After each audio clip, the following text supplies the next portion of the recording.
Okay, maayong adlaw sa tanan. Umagi ako dili sa Agri Pinoy Trading Center sa Nueva Vizcaya. Na amin ang inda entrance, magabayad ka dila pag ikaw ay maraming bibilin, pero pag pang ulam-ulam lang, pwede nang sabihing personal lang. Ayan. Ko'y diretso lang kay pang gulay lang ang gimbakal ko dili.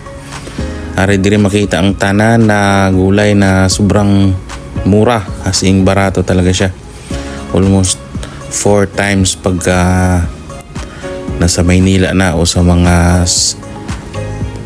store na. So yan, makikita nyo dyan, luya, lahat. As in ang dami nilang binibinta dyan ng mga sari-sari na gulay.